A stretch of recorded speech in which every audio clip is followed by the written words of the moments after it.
1963. Four teenagers from Bangalore start a band. Long hair, colorful jackets, cowboy boots.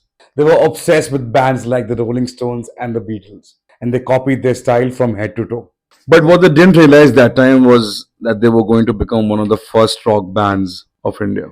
This was the Trojans. Hello, everybody. My name is Suraj Rajan, and on this channel, we dig into the stories, music, and artists that shaped everything that we listen to today. Let's rewind the tape. Today, we are going back to a time when rock and roll in India barely existed. I know of bands, I've heard stories of bands like the Beatles who've traveled kilometers, who've changed buses to learn just one chord, and that chord was B7.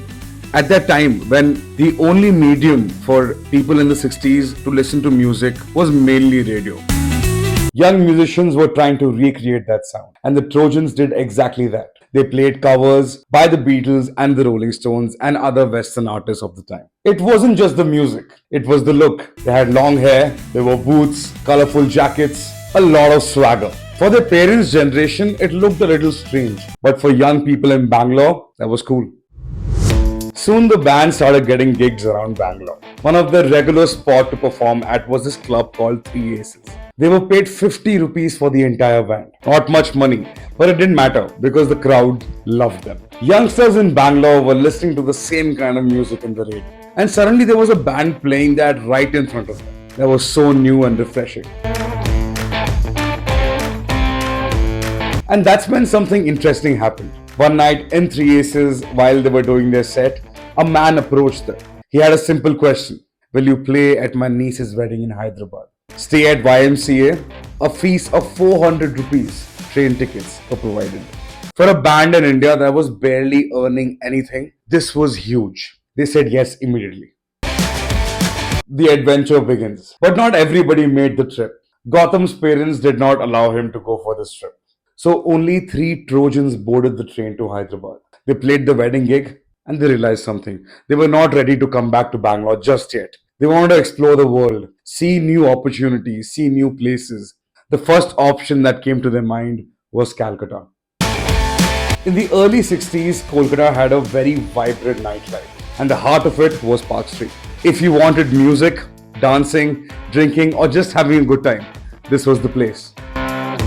The Trojans arrived with their guitars, with very little money in their pockets, and a friend who let them stay the night. The next day, he took them to a nightclub called the Trinkers. Now, this place was classy. It had velvet curtains, comfortable sofas, uniformed waiters, and then there were Trojans with their colorful jackets and their boots entering into Trinkers. While they were nervously looking at the menu, probably realizing that they couldn't afford most of it, the owners approached them. Joshua and Puri. They had a feeling. They asked the boys, would you like to play? The Trojans grabbed their guitars and played their best songs. They were really good. The crowd loved them. So much that they were offered a 6-month contract at Trinkers. Their routine was simple. Play at night, party after the show, stay out so late so they can take the first morning bus back home because taxis were too expensive. Even though they came from comfortable background, life as musicians was not easy. It still isn't. Small rooms, uncertain money, but they had everything else. Music, drinks, friends, and the excitement of a new life. Their reputation started spreading. They arrived in Bombay to play at the Ambassador Hotel. The hotel life in Bombay was totally different. More jazz, more formal audiences. It wasn't like the wild nights in Park Street in Calcutta that they were used to. After a while, they went back to Trinkers, their musical home. But by the end of 64, when they returned back to Bombay, the scene had changed completely. There were new bands coming like the Jets. The competition was growing. Trojans were still playing the same music, covers by the Rolling Stones and the Beatles, and some other Western artists. The music had not changed drastically. By 1967, the band was tired. They were beat. Life had taken them into different directions. Arun stayed back in Calcutta. Ken went back to Bangalore to continue his studies. But one person wasn't ready to go, Vidu Appaya. He went back to Bombay and started performing solo under a new name, the Lone Trojan. Soon after, he would leave India and travel to England, chasing an even bigger dream. And years later, he would produce one of the biggest hits of the 1970s. For those of you who don't know Bedu Apaya, he produced songs, major songs like Everybody Was Kung Fu Fighting और आप जैसा कोई मेरी जिंदगी में आए और देखा है प्यार का सपना दिल चाहे कोई अपना. Shocking, isn't it?